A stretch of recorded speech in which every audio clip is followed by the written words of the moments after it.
اب وہی آیت آگے جس کا میں نے آپ کو ابتدائیہ میں ذکر کیا تھا کہ وما لکم لا تقاتلون فی سبیل اللہ، اور تمہیں ہوا کیا ہے کہ تم اللہ کے راستے میں نہیں لڑتے.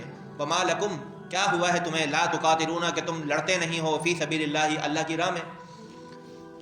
والمستضعفین من الرجال والنساء، حالانکہ جو مردوں اور عورتوں میں، والبلدان، اور بچوں میں، مستضعفین کمزور لوگ ہیں، مظلوم پسا ہوا طبقہ. الذین، وہ لوگ دہائیاں دے رہے ہیں، یقولون، کہہ رہے ہیں، ربنا، اے ہمارے رب، اخرجنا من هذه القرية الظالم اهلها، ہمیں نکال اس بستی سے جس کے رہنے والے بڑے ظالم ہیں. وجعل لنا من لدنک ولیا، اور بنا ہمارے لیے اپنی جناب سے کوئی حمایتی. وجعل لنا من لدنک نصیرا، اور بنا ہمارے لیے اپنی جناب سے کوئی مددگار. جو کمزور مظلوم طبقہ ایسے علاقوں میں رہ رہا ہے جہاں پر ان پر ظلم ہو رہے ہیں. اب کشمیر کی حالت آپ دیکھ لیں، کوئی ڈھکی چھپی بات تو نہیں ہے، میڈیا بھی ہے، خبریں ہیں، ہر چیز آپ کے سامنے ہے. جب سے ہم پیدا ہوئے تب سے یہی دیکھ رہے ہیں کہ وہاں کے مظلوم عورتیں، بچے، نوجوان، بوڑھے، جن میں طاقت نہیں ہے لڑنے کی، وہ کیا کر رہے ہیں؟ دہائیاں دے رہے ہیں. دعائیاں کیا دے رہے ہیں کہ ہمیں ہماری جان چھڑاؤ، آزادی دلاؤ، ہمارا جینے کا حق جو ہے وہ چھینا جا رہا ہے. ہمارے نوجوان لڑکوں کو بلا وجہ، بغیر کسی وجہ کے اٹھا کر لے جاتے ہیں. لڑکیوں کو بھی اٹھا کے لے جاتے ہیں، ان کے ساتھ برا سلوک کرتے ہیں. لڑکوں کو قتل کر دیتے ہیں کہ تاکہ یہ بڑے ہو کر کے ہمارے خلاف کھڑے نہ ہو جائیں. جو نوجوان ہوتے ہیں، بڑے ہو جاتے ہیں لڑکے، وہ پھر جب دیکھتے ہیں اپنے خاندان میں، اپنے گھر میں ظلم ہوا ہے تو وہ بے دھڑک جہاد کے لیے نکل جاتے ہیں. کوئی بھی تنظیم ان کو مل جاتی ہے، وہ اس کے ساتھ شروع ہو جاتے ہیں مل کر کام کرنا. اور پھر جو بھی ان پر ظلم کر رہے ہیں ہندو مشرک، ان کے خلاف وہ مختلف قسم کی کرتے ہیں جہاد. جیسا ان کو سمجھ میں آتا ہے ویسا وہ کرتے ہیں. اس میں پھر اپنی جانیں بھی وہ لٹا دیتے ہیں، شہید ہو جاتے ہیں. تو یہ وہ تو کر رہے ہیں اپنی سزا کے مطابق. لیکن اللہ پاک جو فرما رہا ہے وما لکم لا تقاتلون فی سبیل اللہ، یہ حکم جو دیا جا رہا ہے یہ ان کو نہیں دیا جا رہا. وہ تو بیچارے مظلوم ہیں، ان کے پاس تو طاقت بھی نہیں ہے لڑنے کی. یہ تو ان کو دیا جا رہا ہے جو خوشحال ہیں، جن کو اللہ تعالیٰ نے اپنی نعمتوں سے نوازا ہے اور ہیں بھی مسلمان، اور مسلمان کا بھائی ہے. یہ ساری باتیں بھی اللہ تعالیٰ نے قرآن پاک میں بتا دی، احادیث کے اندر بھی بتا دیا. سب کچھ بتانے کے باوجود، تعلق اتنا مضبوط رکھنے کے باوجود، اگر خوشحال مسلمان مظلوم مسلمانوں کی مدد نہیں کر رہے تو پھر یہ کیا ہے؟ یہ واضح احکام خداوندی کی مخالفت ہے.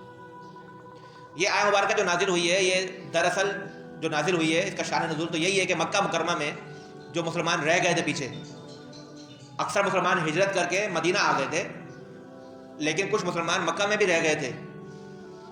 تو ان کو کفار و مشرکین مکہ نے وہیں پر قید کر لیا، یا ان کو ہجرت نہیں کرنے دی. اب ہر بندہ تو ڈاٹا نہیں ہوتا نا، یا حکمت عملی کرنا نہیں آتی اس کو. اب نبی پاک علیہ السلام بھی حکمت عملی سے نکلے. آپ علیہ السلام نے اپنے بستر پر حضرت علی کو لٹایا کہ دیکھنے والوں کو محسوس ہو کہ یہ یہیں پر لیٹے ہوئے ہیں، اور راتوں رات ابو بکر صدیق کے ساتھ مل کر ہجرت کر کے نکل گئے. وگرنہ ٹارگٹ تو انہوں نے بنایا ہوا تھا. خبر تو لیک ہو جاتی ہے، خبر تو لیک ہو چکی تھی کہ انہوں نے ہجرت کا پروگرام بنا لیا، اور مدینہ سے بھی وفد آئے تھے اور وہ یقین دلا کر گئے تھے کہ آپ ہمارے علاقے میں آ جائیں، ہم آپ کو ہر طرح کی سہولت دیں گے، اور یہاں پر جو آپ کے ساتھ ظلم ستم ہو رہے ہیں اس کے مقابلے میں آپ کو وہاں پر بڑا اچھا سپورٹ ملے گا.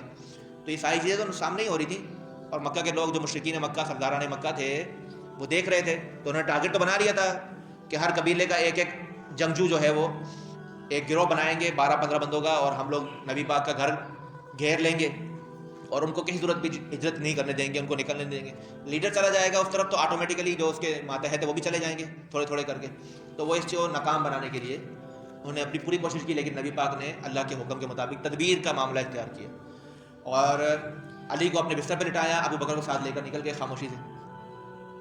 تو مظلوم علاقوں میں جو لوگ رہ رہے ہیں، اس طرح کے حالات ہوتے ہیں کہ ان کے پاس تدبیر کا بھی موقع نہیں ہوتا کہ وہ کسی طرح سے وہاں سے نکل سکے. آپ اور میں سوچتے ہیں یار کشمیریوں کو مسئلہ کیا ہے کہ وہ وہیں پہ مر رہے ہیں 50 سالوں 70 سالوں سے، وہاں سے چھوڑ کے مکان شگان اپنا بیچ باچ کے کہیں اور نکل کیوں نہیں جاتے؟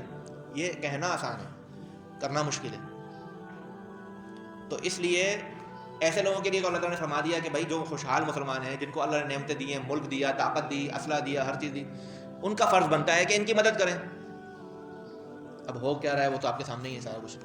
وما لکم لا تقاتلون، اللہ تبارک تعالیٰ گویا زجر و توبیخ کے انداز میں فرما رہا ہے کہ ان کو ہوا کیا ہے. وما لکم، تمہیں ہوا کیا ہے، لا تقاتلون فی سبیل اللہ، تم اللہ کی راہ میں جہاد کیوں نہیں کرتے. والمستضعفین، حالانکہ کمزور اور مظلوم لوگ، من الرجالی، مردوں میں سے، والنسائی، عورتوں میں سے، والبلدانی، اور بچوں میں سے مظلوم لوگ. الذین وہ دعائیاں دے رہے ہیں، یقولون کیا دعائیاں دے رہے ہیں، کہہ رہے ہیں ربنا اے ہمارے رب. اب مظلوم آدمی ہے جس کے پاس کوئی طاقت نہیں ہے، کوئی لڑنے کی صلاحیت نہیں ہے، کچھ نہیں ہے، تو وہ کیا کرے گا؟ پھر اللہ کو ہی شکایتیں لگائے گا ساری اپنی. تو وہ بھی شکایتیں لگا رہے ہیں ربنا اے ہمارے رب اخرجنا ہم پر رحم فرما، ہمیں نکال من هذه القرية اس بستی سے الظالم اهلها جس کے رہنے والے بڑے ظالم ہیں، وہ تو ہمیں رہنے نہیں دیتے. اور کیا دعائی دے رہے ہیں وجعل لنا اور بنا ہمارے لیے من لدنک اپنی جناب سے ولیہ حمایتی، وجعل لنا من لدنک نصیرا اور بنا ہمارے لیے اپنی جناب سے نصیرا مددگار. اس سے پتہ چلا کہ اللہ تبارک و تعالیٰ کو یہ یعنی کہ دعا کر رہے ہیں تو اللہ تبارک و تعالیٰ نے ان کی دعا قبول کی، اور مکہ کہ جو مظلوم مسلمان تھے ان کو پھر فتح مکہ کی صورت میں اللہ تبارک نے اس ظلم سے نجات عطا فرمائی. یعنی کہ صرف 7 سالوں کے اندر نبی علیہ السلام اتنے مضبوط ہو گئے کہ اس شہر جنہوں نے اس کو نکال دیا، ان کو نکال دیا، وہاں پہ رہنے نہیں دیا، جہاں پر آپ پیدا ہوئے تھے وہاں سے آپ کو نکال دیا گیا. آپ اتنے طاقتور ہو کر کے واپس آئے کہ وہ چوں بھی نہیں کر سکے، اور پورے مکہ کو آپ نے اپنے قبضے میں لے لیے. تو یہ تیاری تو کرنی ہے، ایسے نہیں کہ بس 2 بندے جوش آ گیا جناب آج ہم کشمیر فتح کرنے چل رہے، تو 2 بندے کشمیر فتح کرنے جائیں گے تو کیا ہوگا؟ مارے جائیں گے. تو یہ چیز بھی جائز نہیں ہے، یہ تو اپنے آپ کو ہلاکت میں ڈالنا ہے. تیاری پوری کریں پھر اس کے بعد جو لایا عمل ہے. لیکن جن کو طاقت ہے تیاری بھی کر سکتے ہیں، سب کچھ کرتے ہیں، اگر وہ پھر بھی نہ کریں تو پھر وہ گنہگار ہیں. مطلب وہ سیاسی مسئلوں کے اندر اور ڈپلومیٹک چیزوں کے اندر پھنس جاتے ہیں، وہ ایک الگ مسئلے ہیں. اللہ تبارک تعالیٰ ہر ایک کو جانتا ہے، بخوبی ان کی نیتوں سے واقف ہے. تو اللہ تبارک و تعالیٰ نے ان مظلومین کی دعاؤں کو سنا اور مسلمانوں کو طاقت عطا فرمائی. اور مسلمان پہلے 5 سال تو صرف دفاع کرتے رہے، غزوہ بدر، غزوہ احد، غزوہ خندق. جیسے ہی مسلمانوں میں غزوہ خندق کے بعد ایسی یعنی کہ قوت پیدا ہوئی کہ اب یہ سارے عرب والے بھی جمع ہو کر کے ہمارا مقابلہ نہیں کر سکے غزوہ احزاب کے موقع پہ، غزوہ خندق کے موقع پہ. تو پھر مسلمانوں میں طاقت آئی اور ہمت آئی کہ اب ہم بھی ان پر اٹیک کر سکتے ہیں. پھر اٹیک شروع ہوئے اور ایک ایک کر کے سارے علاقے اپنے قبضے میں لیے.